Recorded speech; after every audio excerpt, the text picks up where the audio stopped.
outubro de 2017. Brasil vence o Chile, termina em primeiro lugar nas eliminatórias. E Tite, depois da partida, garante: o Brasil está entre os favoritos à conquista do Mundial no próximo ano na Rússia.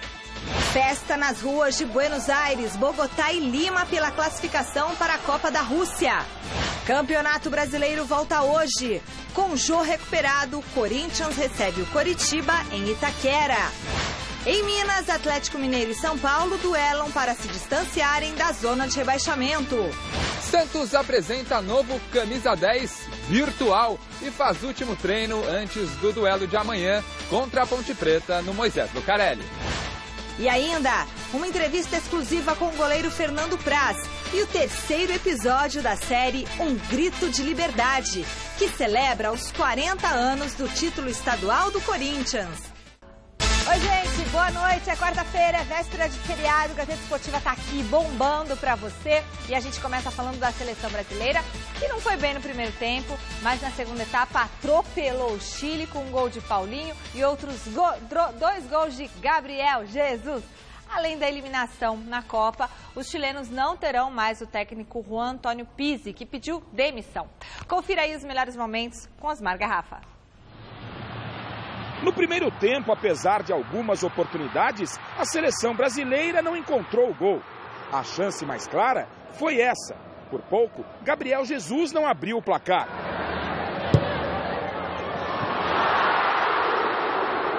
Já na segunda etapa, o Brasil foi efetivo e decisivo.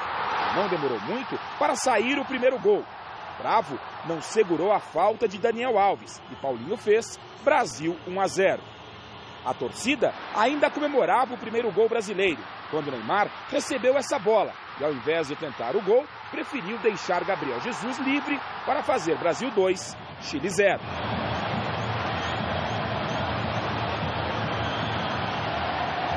No final da partida, os chilenos sabiam que a derrota e as outras combinações de resultados os eliminavam. O desespero bateu.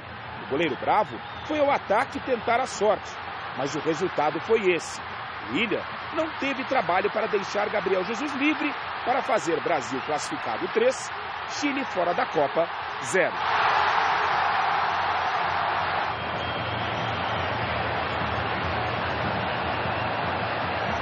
Estamos todos muito tristes. Estamos todos muito tristes. Perdemos a oportunidade de participar do próximo Mundial. De participar del próximo mundial. El equipo en líneas generales. A equipe, em linhas gerais, no primeiro tempo foi bem, mas depois que sofreu o primeiro gol não conseguiu recuperar e logo tomou o segundo. Não criamos o suficiente para fazer os gols. Enquanto os chilenos lamentavam a eliminação, o técnico Tite evitava a euforia. O Brasil está na Copa do Mundo. Agora é hora de pensar no futuro, definir os 23 convocados que vão em busca de mais um título para a seleção brasileira. Eu não tenho a grande capacidade de projetar o que vai ser ali na frente. Eu não tenho essa competência. Tenho que fazer dos jogos e das oportunidades do treinamento um crescimento dela. Pelo pouco tempo que eu tenho, eu não sei até onde, que limite é dela de atingir. Mas a cada jogo, a cada adversário, a cada nível de dificuldade que ela tem, ela vai se mostrando. Oportunidades elas vão surgir. Eu vou ter sempre o discernimento, gostaria eu de ter mais, e de enxergar mais, de colocar mais, de experimentar mais, mas eu tenho um dilema. Ou fortalece em grandes jogos, ou fica testando demasia. E aí é a escolha. Pelo pouco tempo, o número de poucos jogos que eu tenho, ela é do fortalecimento da equipe. É um dos. Pelo futebol apresentado, pela campanha que fez, pelo nível, desempenho mais resultado, é uma das equipes, sim. Grande noite para você que acompanha o Gazeta Esportiva. O Tite mudou a cara da seleção, essa é a realidade. O quadro, ele realmente era feio. O Brasil foi eliminado de uma Copa do Mundo em casa, tomando de 7 da Alemanha.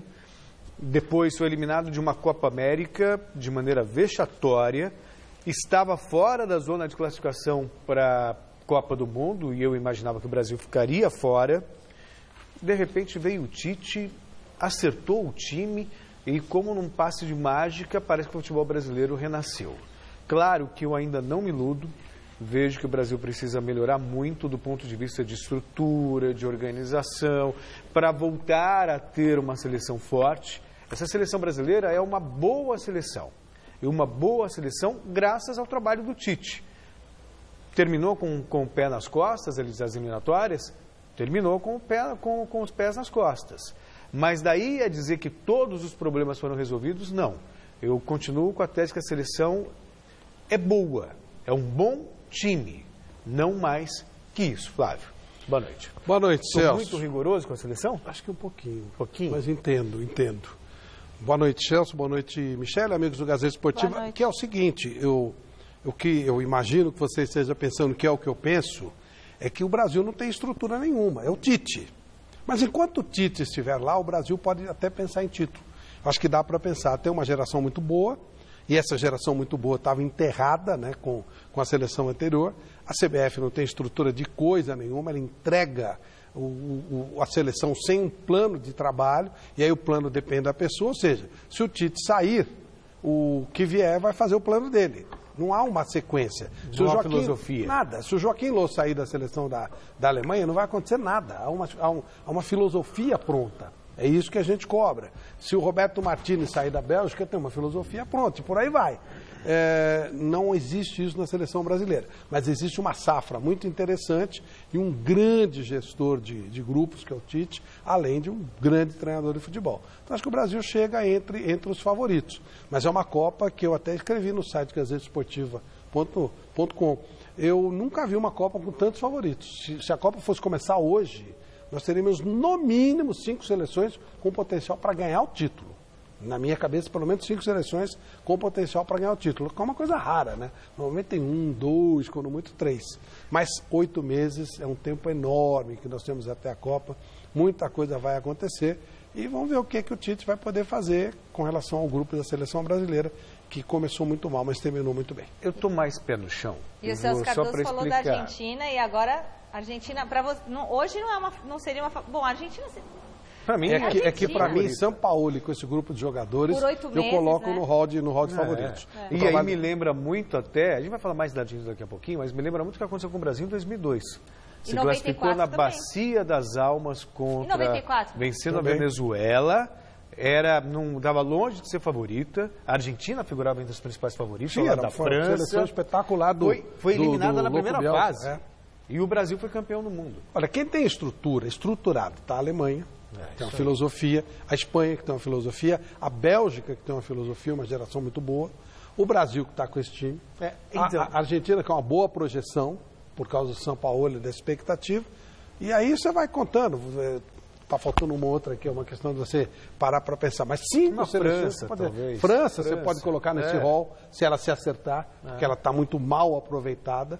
Mas você vê, são 6 seleções com potencial para brigar. Eu não consigo ver diferença muito acentuada entre elas com o potencial máximo. Agora, a Alemanha é um passo a mais, porque a Alemanha é muito estruturada, né? Então ela fica um pouquinho à frente. Era isso que eu ia falar. Meus pés estão no chão, porque eu vejo a seleção brasileira conseguindo resultados, com bom futebol. Sim, bom. Mas no primeiro Agora, tempo quando você vê a Alemanha jogar... é uma maravilha, de encher os olhos, é uma máquina, passes precisos. Chega no ataque com 4, 5 jogadores na área para finalizar. Né? No jogo contra o Azerbaijão chegou até 10 horas. Mas aí é a tal pergunta. Impressionante. Quem é o craque da seleção da Alemanha? É um conjunto. Pois é. Então, mas a Alemanha tem isso. Você tira uma peça, eles colocam outro igual. Imaginemos o Brasil sem o Neymar. Então. Ou sem o Gabriel Jesus. Então. Entendeu? Ou sem o Casimiro. Estou dando 3 peças que não tem substituição nem de perto à altura, nem de perto. Não tem um reserva à altura do Casimiro, aliás, nem no Real Madrid, mas não tem. Não tem o reserva do Neymar, nem pensar. Nem do Gabriel Jesus. Assim, isso são posições que alterariam a força da seleção. Se a seleção não tiver 1, 2, 3... O grau, se ela tem grau 9 de favoritismo, cai. Se for o Neymar, cai para 6. Se for o Casimiro, cai para 8. Se for o Gabriel Jesus, cai para 7. E se sair, por exemplo, o Toni Kroos da Alemanha, segue a vida. Entendeu? Saiu o Thomas Müller, segue a vida. Esse é o negócio. Bom, agora é o seguinte, vamos conferir aí os resultados dessa última rodada. O Paraguai perdeu da Lanterna Venezuela em pleno estádio Defensores del Chaco por 1-0. De virada, a Argentina venceu o Equador na altitude de Quito 3-1. Peru e Colômbia ficaram no 1-1 no Estádio Nacional em Lima. E o Uruguai goleou a Bolívia por 4-2 em Montevidéu. Tá certo? Bom, Brasil, Uruguai, Argentina e Colômbia garantiram vaga para o Mundial. O Peru vai disputar a repescagem com a Nova Zelândia. Então vamos ver aí como ficou a classificação. O Brasil somou 41 pontos e terminou em primeiro lugar. O Uruguai ficou em segundo com 31, a Argentina fez 28, Colômbia 27, Peru 26, Chile também 26 pontos, mas terminou na sexta colocação por causa do saldo negativo de 1 gol. Também estão fora do Mundial Paraguai com 24 pontos, Equador 20, Bolívia 14 e na lanterna Venezuela que fez 12 pontos com apenas 2 vitórias em 18 jogos, o time ruim. E a noite dessa terça-feira foi marcada por festas no Peru, na Colômbia e, claro, na Argentina. As ruas de Buenos Aires ficaram lotadas de argentinos comemorando a classificação para a Copa da Rússia. Até mesmo o obelisco da Praça da República ficou iluminado com as cores da bandeira nacional. Já em Quito, na saída dos jogadores após a vitória contra o Equador, o herói da partida, Lionel Messi, falou com a imprensa. Eu tinha medo de não conseguirmos. Isso seria uma loucura para toda a Argentina e para nós, para toda a equipe. Por isso, é claro que tivemos esse medo, mas mesmo assim jogamos bem e fizemos um ótimo jogo. Começamos a partida perdendo. É difícil jogar aqui e começar perdendo tão cedo. Superamos isso também e transformamos essa situação rapidamente. Por isso, bem, administramos tudo muito bem. Jorge Sampaoli, técnico da Argentina, engrossou o coro de endeusamento a Messi. Temos que armar um grupo bem forte e que chegue preparado para o torneio mais importante do mundo. Como eu dizia antes, não tem lógica que o principal campeonato de futebol do mundo, o principal esporte do mundo, não tenha Messi como protagonista. Também classificada para a Copa do Mundo, a seleção da Colômbia contou com a vibração dos torcedores nos bares de Bogotá. O empate em 1-1 com o Peru na última rodada carimbou o passaporte da esquadra colombiana, mas também foi favorável ao time peruano. Por isso, bastante comemorado nas ruas de Lima. A seleção, que não disputa o Mundial desde 1982, terminou as eliminatórias sul-americanas em 5º lugar e vai disputar uma vaga na Copa do Mundo em uma repescagem com a Nova Zelândia.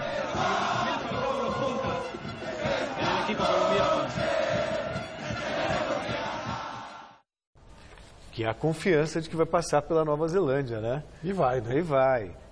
Eu acho legal o Peru estar na Copa do Mundo. Foi uma seleção tradicional, passou por um período de baixa. Mas eu, sinceramente, não estou preocupado com isso, não. Eu gosto do jeito de jogar da seleção peruana. Sim. O Gareca, que foi aqui no Brasil, o Gareca que foi ridicularizado aqui. A única entendeu? coisa, o que mostra que o ridículo é aqui, claro. Né? Ó, as seleções que passaram, os deuses da bola foram muito gentis. Exceção feita ao Uruguai, que tem um futebol bruto e compete, é o jeito de jogar do Uruguai, já estava.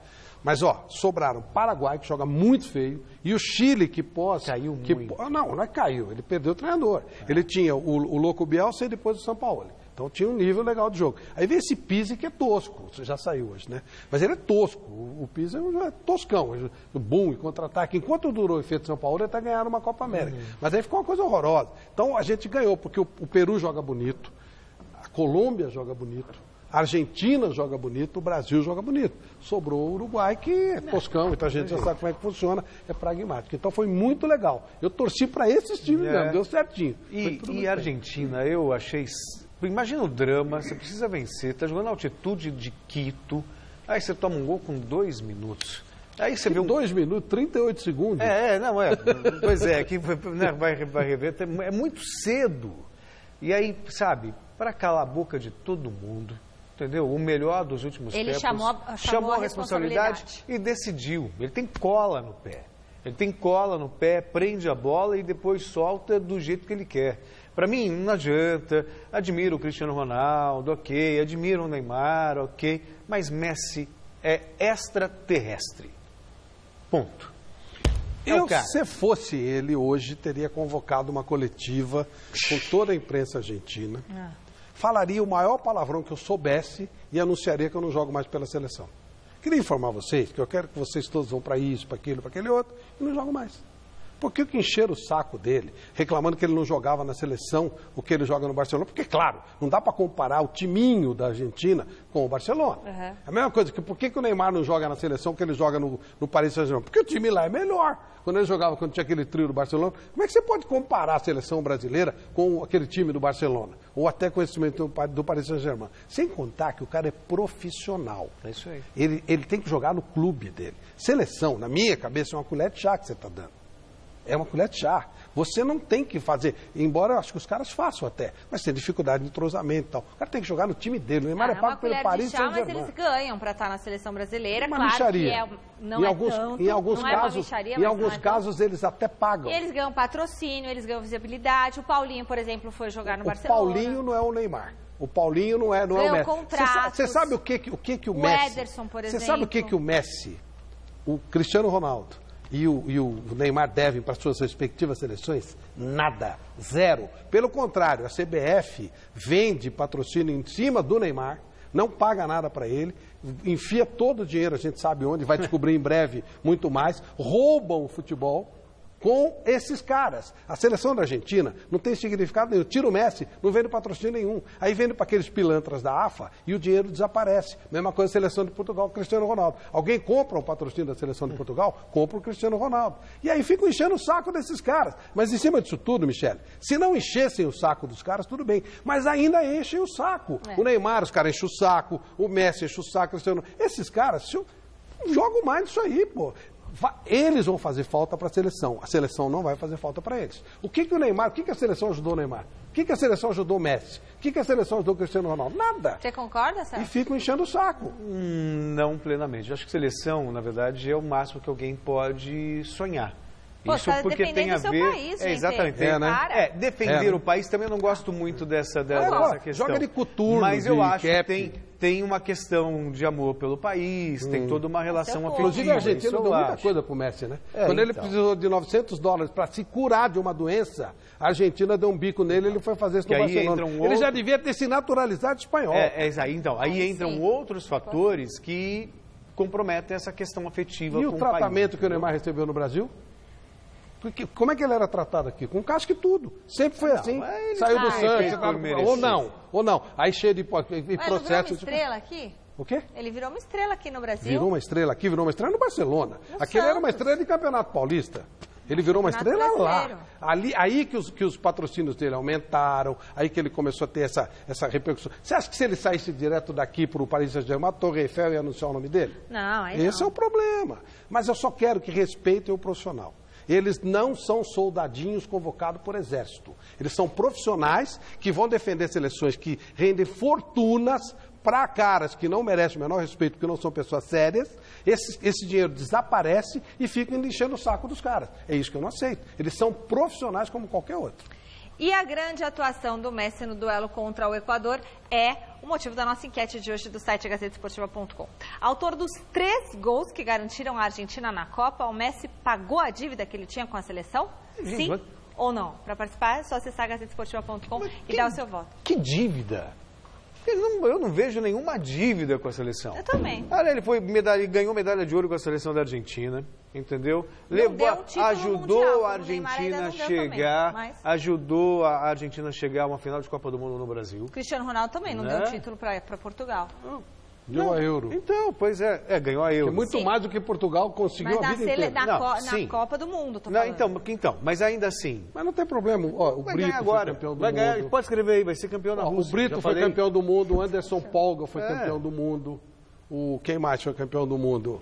O Everaldo foi campeão do mundo. E o Zico não foi, o Sócrates não foi. E o Neymar não foi. Azar dos caras, azar da Copa. Mas não precisam disso. Eu acho que não devia nada e ratificou como importante ele é para a seleção da Argentina. Na minha cabeça, a resposta é: ele deveria sair da seleção. Portanto, ele não deveria jogar. Eu não jogaria mais. Eu acho que ele, assim, vai ser um pecado. Você vê, o Maradona foi campeão do mundo, Pelé foi campeão do mundo. Cruyff não foi. Zidane foi campeão do mundo. Não foi, o Zé bem, mas é que eu sei. Mas Ainda assim, eu acho que o Messi merece ser campeão. E eu acho que eles são maiores do que qualquer outro disso aí tudo.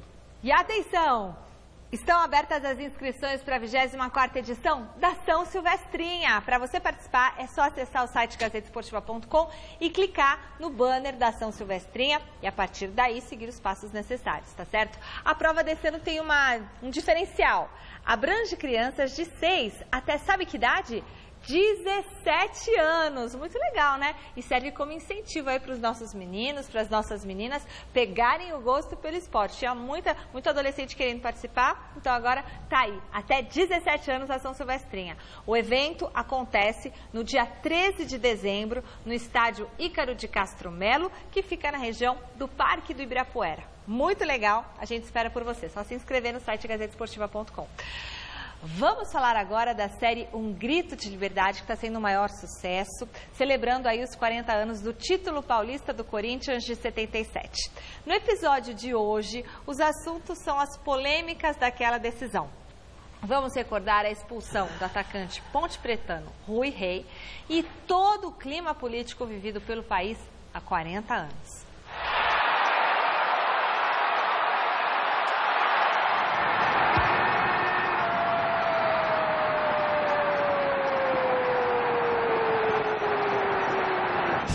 É gol, explodem corações, caminhando e cantando e seguindo a canção.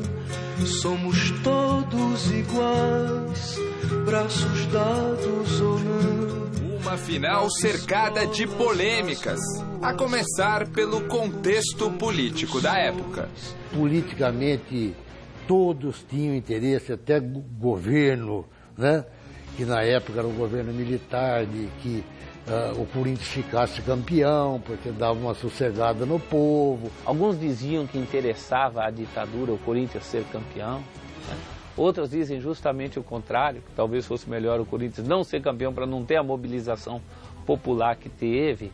Houve uma história de que o comandante da Polícia Militar naquele ano foi no vestiário da Ponte Preta falar que ele não poderia garantir a segurança dos jogadores porque o estádio estava lotado. Essa discussão é tão ridícula, porque o Corinthians ficou na fila de 54 a 77. O golpe, o AI-5, o golpe foi em 64, teve AI-5 depois disso mais forte. Teve 200 anos para dar um título para o Corinthians, esperar 77 por quê? Aquele ano, nem que a Ponte Preta jogasse 500 vezes com o Corinthians a final, eu acho que ela não ganhava aquele título.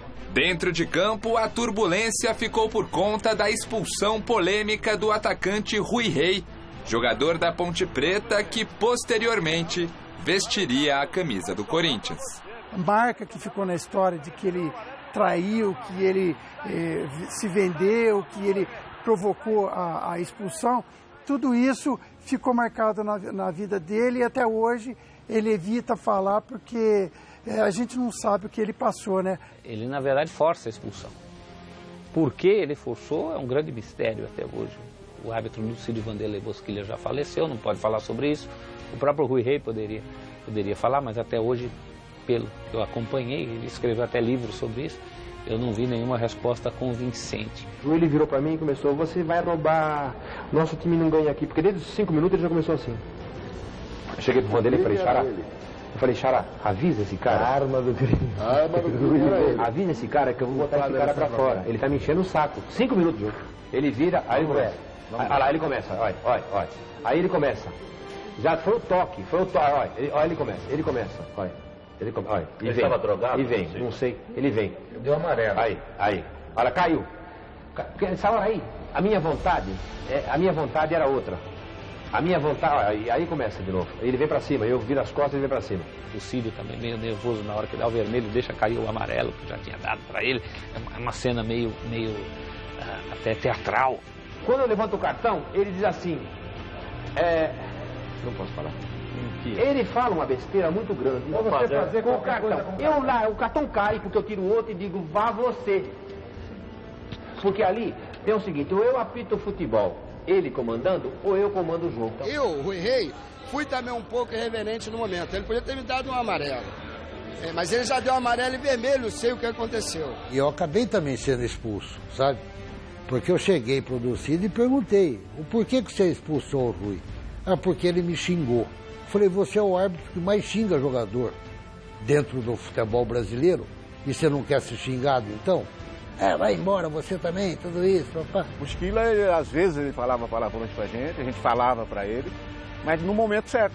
E ali não foi um momento pro Rui Rei. Eu posso ter a firmeza de falar pra vocês. Com o Rui Rei, sem Rui Rei, o Corinthians seria campeão. Porque naquele último jogo, 1-0 foi pouco, referente àquilo que nós apresentamos no jogo. Basílio, o grande herói daquela noite do dia 13 de outubro de 1977, também teve o destino ameaçado por Dulcídio Vanderlei Bosquilha.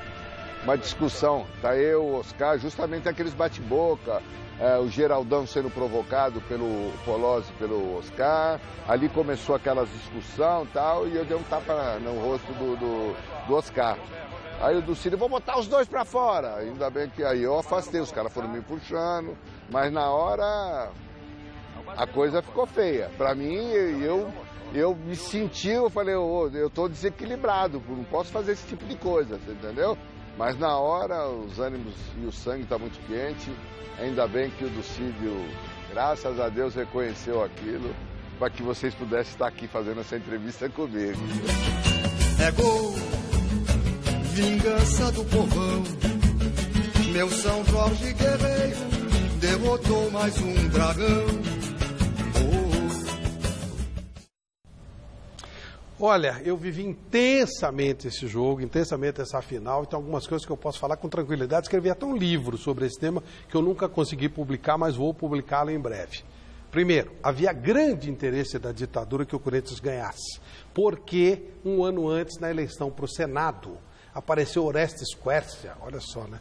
Como aquele cara do outro lado, contra os militares, e competiu com Carvalho Pinto e ganhou a eleição. Foi a primeira vez que o MDB ganhou da Arena. Isso incomodou a ditadura. E sim, aquela história que foi contada de que os jogadores da Ponte foram pressionados, apresentaram um mapa de fuga para o caso do time da Ponte Preta ganhar o jogo, também é real. É só perguntar para os jogadores da Ponte, a maioria está aí viva. E o Rui Rei, sim, ele era ranheta e ele xingou o Dulcídio. E o Dulcídio já tinha expulsado em Curitiba, na final, um jogador de Curitiba, o Muricy Ramalho, um ano antes no Campeonato Paulista, ele também expulsou com pouco tempo de jogo. Ele xingava os jogadores, mas era aquelas brincadeiras fora. Dentro do campo ele não admitia. Quando ele puxa o cartão para o Rui Rei estava completamente desnorteado no jogo. Eu sei porquê, mas deixa para lá. E aí não tem nada a ver com venda, ninguém se vendeu, não. Ele pega o Dulcídio, ele mete a mão na bola, o Dulcídio dá cartão amarelo, ele fala aquilo que o Dulcídio falou. Aí ele fala assim, então vai sendo da sua mãe, e mete o vermelho. Foi essa toda a história. O Corinthians, sim, o Vicente Matheus comprou, sim, a final. Mas naquela época eles vendiam o juiz sem que ele soubesse. O dinheiro foi distribuído entre os caras da federação e um empresário.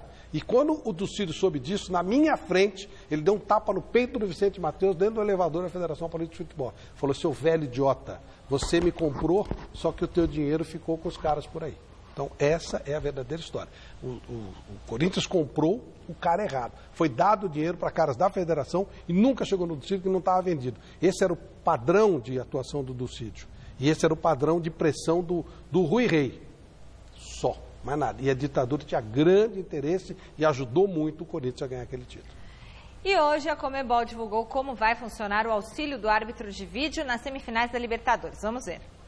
Chegou a era do sistema de assistência arbitral por vídeo na América do Sul. Conhecido como VAR, o conjunto de câmeras vai retransmitir imagens de jogadas para auxiliar na tomada de decisões do árbitro e corrigir erros. A Conmebol convocou uma entrevista coletiva para explicar como vai funcionar o sistema que será implementado nas semifinais da Copa Libertadores. Quais decisões poderão ser revisadas? Em caso de gols que gerem dúvidas sobre situações de bola fora de jogo, faltas e impedimentos. Decisões de pênalti incorretas ou não assinaladas, incluindo falta prévia ao incidente bola fora. O cartão vermelho direto. E confusão na identificação de jogadores. Outras questões importantes. O sistema será usado apenas na incidência de erro claro, Recebendo ajuda e orientação do VAR, o árbitro de campo será soberano na decisão. Se ele apitou, não vale mais nada. O que o árbitro interferir, o árbitro de vídeo interferir, não vale, porque ele já apitou, isso é protocolar. O árbitro de vídeo não busca 100% os erros para corrigir o árbitro, tá bom? O árbitro, quando está em campo, ele busca seu 100% de acerto, sim, ok? Isso é uma coisa. O árbitro de vídeo, o que quer dizer com isso? Ele não vai ficar vendo pequenitas coisas que não fazem parte do protocolo. O jogo é o jogo. A gente não quer um jogador esperando para comemorar um gol, por favor. Mas a gente quer estabelecer o limite máximo de que o jogo siga sem essa técnica, sem o uso dessa técnica. Que ela seja o último recurso de um assistente e de um árbitro. Esperar. Importante frisar. Jogadores ou membros da comissão técnica não podem interferir no processo ou fazer qualquer menção para solicitar o auxílio da tecnologia. O jogador receberá cartão amarelo, o técnico será advertido e, se for algo assintoso, excessivamente assintoso, vai ser expulso do campo de jogo. A Conmebol ressalta que, por enquanto, o árbitro de vídeo é um projeto experimental para a fase final da Copa Libertadores da América. A entidade está preocupada com os estádios da América do Sul e também com o critério de igualdade nas fases da competição. A única coisa que, por enquanto, não promete acabar é toda a polêmica. Nós vamos colocar em campo, nas semifinais e finais, os árbitros e árbitros de vídeo que melhor se adaptaram a isso. A gente vai detectar o árbitro que seguiu o trabalho. Na verdade, a gente não quer nenhum dos dois. Nem que ele tenha isso como uma bengala e nem que ele tenha isso como uma pressão. Nenhum dos dois. O que a gente quer é um árbitro natural, correndo, fazendo o seu trabalho ao seu 100% de capacidade. Com o final das eliminatórias, as atenções voltam novamente para o Campeonato Brasileiro. 6 jogos hoje, e 4 amanhã, completam a 27ª rodada. Confira onde e contra quem o seu time vai jogar, porque agora vai entrar a arte, né? O Botafogo recebe a Chapecoense às 7h30 no Engenhão. No mesmo horário, o Atlético Paranaense enfrenta o Atlético Goianiense na Arena da Baixada. Corinthians e Coritiba jogam às 9 horas na Arena Itaquera. 9h45 tem Atlético Mineiro e São Paulo na Arena Independência. Grêmio e Cruzeiro em Porto Alegre e Avaí e Vasco em Floripa. Amanhã, às 5 da tarde, acontecem 3 partidas. Flamengo e Fluminense no Maracanã, Vitória e Sport em Salvador e Ponte Preta e Santos em Campinas. Fechando a rodada, o Palmeiras enfrenta o Bahia às 9 horas no Pacaembu. Beleza? Veja agora como foi o último treino do Corinthians na reportagem de Adriano Dolfi.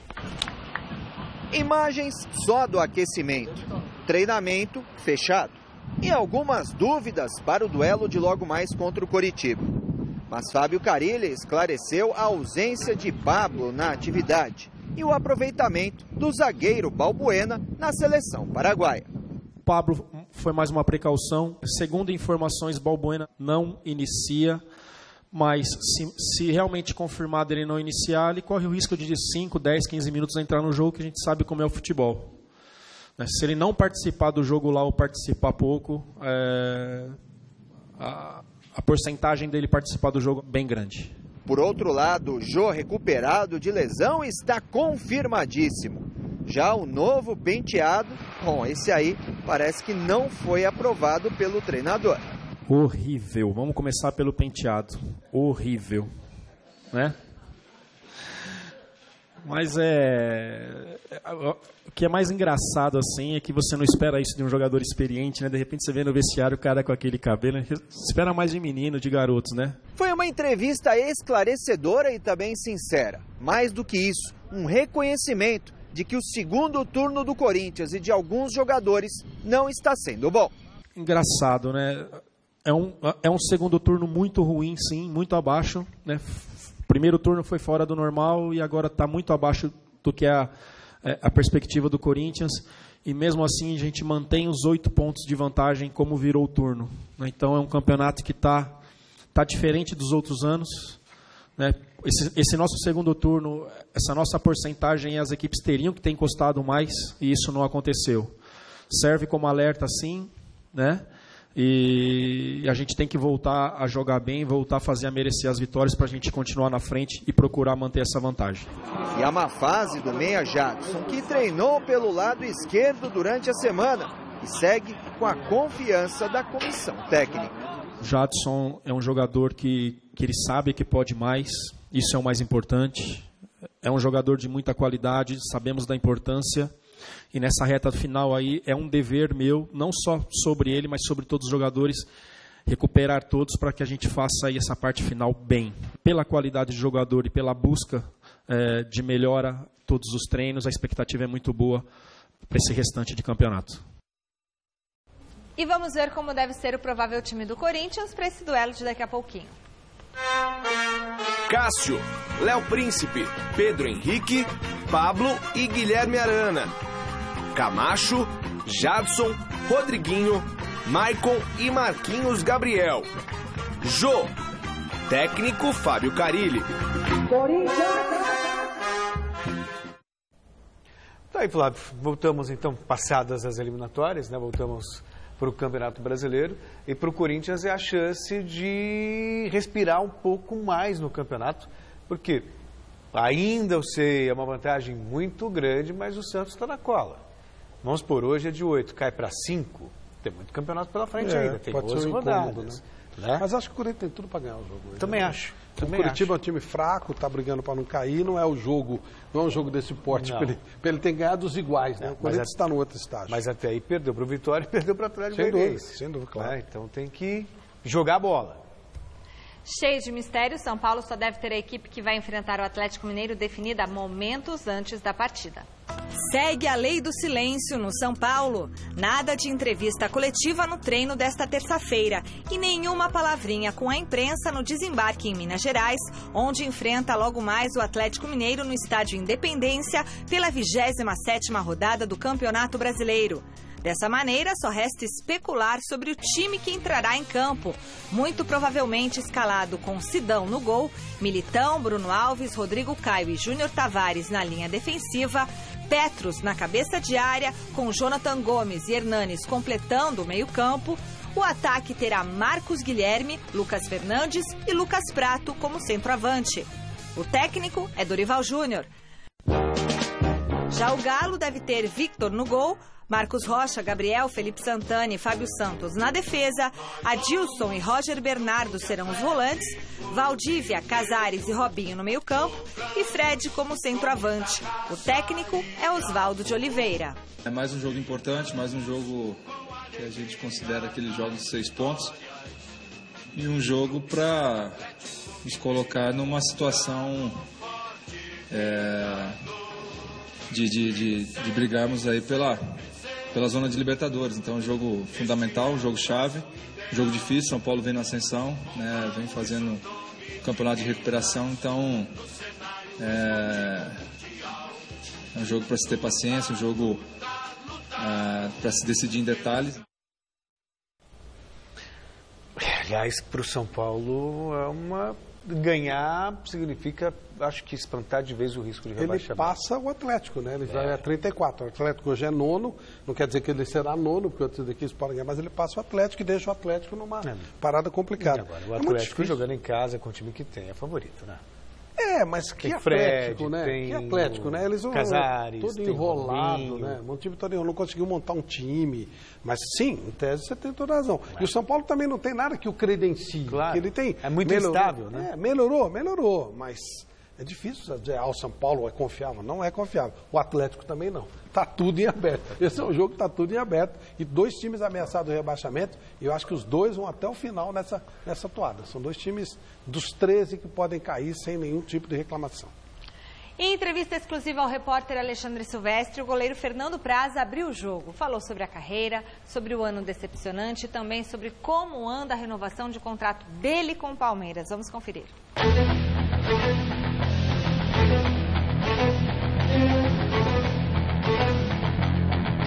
Para iniciar esse papo, eu queria falar do time, da temporada, de toda a expectativa que foi criada em cima do Palmeiras, né? Um investimento altíssimo, um time muito forte, a pretensão de ganhar tudo ou quase tudo, e de repente o Palmeiras nem disputou muito as coisas, né? E sobrou o G4 aí do Campeonato Brasileiro. é muito frustrante para vocês? Tem como tu olhar e ver a torcida, ver a imprensa e todo mundo falando de favoritismo, de títulos e tu acaba absorvendo isso, né? Muito embora o Palmeiras está na ponta da competição, lutando pelos primeiros lugares, né? Óbvio que isso não nos satisfaz, mas para Campeonato Brasileiro a gente tem que entender também que é uma alternância muito grande, né? Diferente de outros campeonatos aí que a gente vê de italiano, o francês, o alemão, que são praticamente 2, 3 times que lutam sempre. Tanto é que a gente tem exemplos de São Paulo foi tricampeão há um tempo atrás, agora está na parte de baixo, Internacional, um time que estava acostumado a lutar pela parte de cima, foi rebaixado, e N exemplos a gente tem, né? Eu sempre bato muito na tecla da continuidade no futebol, né? E nós tivemos 2 mudanças cruciais, uma no fim da competição, que mudou o planejamento para esse ano, né? Que teve uma quebra, e depois a outra na volta do Cuca, que também teve uma quebra na sequência do trabalho do Eduardo. Então, essas coisas dificultam. Esse discurso do Cuca da semana passada é da boca para fora ou realmente é o sentimento de vocês lá dentro no vestiário do Palmeiras de que restam 12 rodadas, não é pecado sonhar em ganhar 12 jogos? Tudo começa com um sonho, né? Se tu não sonhar, se tu não almejar, aí se a gente não tivesse o sonho de ser campeão ainda, pode ser que a gente não seria, não teria como, né? Porque o maior pecado eu acho que é tu entregar logo os pontos, e aí lá na frente tu os caras tropeçaram, e a gente não acreditou e acabou. Então, se o Corinthians mantiver isso e conseguir uma prova que dê o título, maravilha, mas a gente tem que se preocupar em fazer a nossa parte e fazer um campeonato muito bom até o final. Próximo jogo é Bahia no Pacaembu. Como é que você está projetando esse duelo? O Bahia tentando escapar do rebaixamento, ameaçado. Muitas vezes é mais complicado tu enfrentar um time que está jogando lá embaixo pelo rebaixamento do que um time que está lá em cima. Ser uma reta final em que, muito embora as posições estejam muito distantes, eu acho que os jogos vão ser muito equilibrados. E o seu contrato, a conversação, a negociação com a diretoria em relação ao seu contrato, em que pé anda, Fernando? Então, o meu contrato vai até dezembro, né, desse ano, e o Maurício deu algumas entrevistas agora dizendo que já está tudo certo, por mais um ano, né, e se o presidente falou que está tudo certo... Você passou por uma dificuldade na temporada, que foi perder a posição para o Jailson. O seu treinador disse que o Fernando Praz não ficou putinho, palavras dele, não ficou putinho. Para mim foi uma experiência nova, né? Mas o futebol é isso, é uma constante provação. Eu nunca me considerei titular, então eu sempre lutei pela minha posição, toda semana, toda pré-temporada, todo ano. E eu sempre vou continuar fazendo isso, independente de jogar ou não. O Palmeiras teve muita dificuldade para suprir a aposentadoria do Marcão, né? Então, alguns goleiros passaram por aqui com qualidade, uns mais, outros menos, e nenhum deu certo até que resolveram investir num cara mais consagrado, experiente, você. E a coisa rolou, Praz virou São Praz, ou alguma coisa do gênero, né? Alguma coisa parecida com isso. Agora, como é que você absorveu essa pressão inicial de ser o substituto do Marcos, não diretamente porque outros passaram antes dele, né? Antes de você chegar. Então, eu sofri, vamos fazer um peso 2 vezes, né? Por, entre aspas, ser o substituto do Marcos e por não ser da escola de goleiros do Palmeiras, porque eu sentia quando cheguei aqui que o pessoal queria um cara que fosse da escola de goleiros, né? E eu não vinha dessa escola. Desde o começo eu me senti muito à vontade, eu me senti à vontade aqui. Mas agora acho que começou a se transformar assim, acho que naquela semifinal do Campeonato Paulista 2015, né? Contra o Corinthians, os pênaltis em Itaquera. Eu acho que ali começou a tomar, de repente, uma outra proporção. Pegou Fernando Praz! E o Palmeiras está na final do Campeonato Paulista! Eliminando o Corinthians nos pênaltis na Arena em Itaquera. Um querido, né, o Fernando Praz, por toda a equipe. Bom, agora vamos às notícias do dia do Palmeiras com Osmar Garrafa. É isso, Michele. Há pouco, aqui na Academia de Futebol, o técnico Cuca comandou a última atividade antes da partida de amanhã contra o Bahia no estádio do Pacaembu. O Palmeiras terá que mandar o seu jogo no estádio municipal, porque o Allianz Parque, como é sabido, vai receber um show e por isso o Palmeiras vai ter que jogar no estádio do Pacaembu. Dudu, que está confirmado para a partida de amanhã, falou a respeito de jogar no Pacaembu e não na Casa Palmeirense. Eu, particularmente, não gosto. Gosto de jogar na arena. Me sinto mais à vontade na arena, mas acho que a gente, por motivo de deve ter show lá, né, e a gente não pode jogar.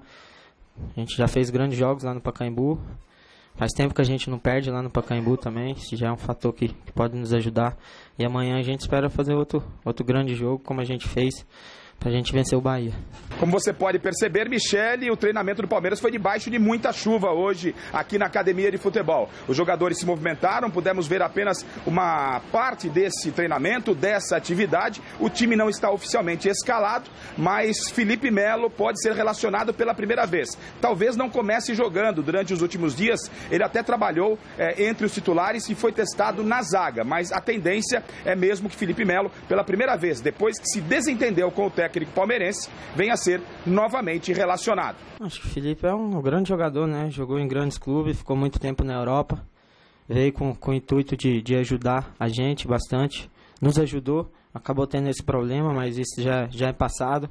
A gente fica feliz que ele está no grupo de novo, que está treinando bem, e a gente espera que o Cuca possa usar ele da melhor maneira possível.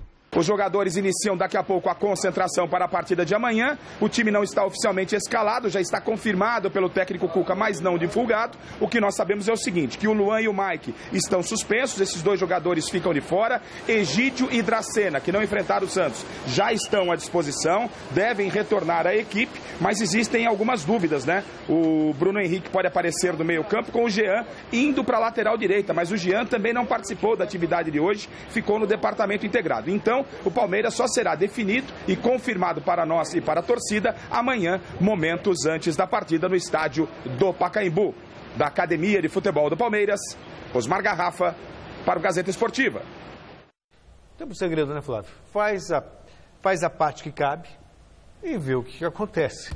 Não adianta. Eu acho muito difícil tirar esse título do Corinthians, mas de qualquer forma, se o Palmeiras vencer os jogos que ele tem pela frente, vai que, né, o Corinthians tropeça. Vai saber. O Palmeiras, depois que ele perdeu a Libertadores, parece que tirou um peso tão grande que ele começou a jogar com regularidade e somado ao tempo do Cuca de trabalho, que todo bom técnico precisa de tempo para trabalhar. Aquele que chega e vai... O Tite é uma exceção, que ele é um gestor de pessoas.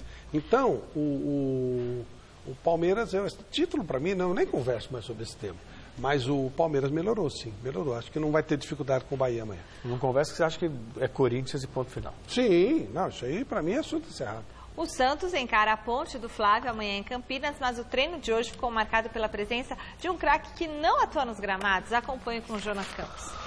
O presidente Modesto Roma Júnior chega à sala de imprensa para apresentar um novo reforço, um novo camisa 10. Seria o substituto de Lucas Lima? Calma, torcedor. A nova contratação do Santos é um craque do mundo virtual, do videogame. O pro player Gui Fera, atual campeão mundial de Pro Evolution Soccer, que irá representar o clube da Baixada em competições no Brasil e no exterior. O presidente, que até se aventurou com o controle na mão, pouco falou do mundo real do futebol. Se o futuro de alguns jogadores do clube, como Lucas Lima e Ricardo Oliveira, ainda é incerto, Modesto dá uma pitada de esperança ao torcedor. Notícias que eu prometi ainda vão chegar, tá? Paralelamente ao mundo virtual e das negociações, o Santos vive a realidade do Campeonato Brasileiro, competição na qual o time ocupa a segunda colocação, a 8 pontos do líder Corinthians. Mas o foco aqui é sempre o próximo adversário. Amanhã, 5 horas da tarde, no Moisés Lucarelli, o Peixe terá a Ponte Preta pela frente. Não estamos pensando no Corinthians, sabemos que tá os pontos na nossa frente, só que é jogo a jogo. A gente tem que pensar na Ponte agora, que é um time forte, está sofrendo uma situação delicada. Então, assim, sei que eles vão jogar em casa ainda com o apoio da torcida e com a pressão. Tenho certeza, acho que eles vão jogar o jeito que eles sempre jogaram no contra-ataque contra a gente, mas o Santos está preparado para qualquer situação. Conversamos com o professor bastante sobre a Ponte e vamos reajustar agora, hoje e amanhã, e ver o que o professor tem para falar para a gente, e vamos com tudo para conseguir os 3 pontos. Ainda sem Renato e Vitor Ferraz no departamento médico, a expectativa para esta partida é que Lucas Lima retorne ao time titular. E vamos ver o que o pessoal votou lá em casa na nossa enquete do site gazetesportiva.com. A pergunta era para saber se com a classificação da Argentina para a Copa, o Messi pagou a dívida dele que ele tinha lá com a seleção da Argentina, e deu o quê? Deu que não, 52% dos votos. Olha, só para dizer que lá no site gazetesportiva.com a gente está com uma manchete. Campeão mundial, jogou Copa do Mundo e pode estar de malas prontas para ir jogar no São Paulo. Craque, hein? Craque é bonito. gazetesportiva.com, tá lá na manchete, tá bom? Tchau. Eu vou contar pra vocês. Um abraço, até domingo com o Basílio e Wagner Mancini no Mesa Redonda. Tchau. E amanhã tem a festa do Flávio lá no Tatuapé, Teatro Fernando Torres. É isso aí, 9h30 da noite. Vai lá.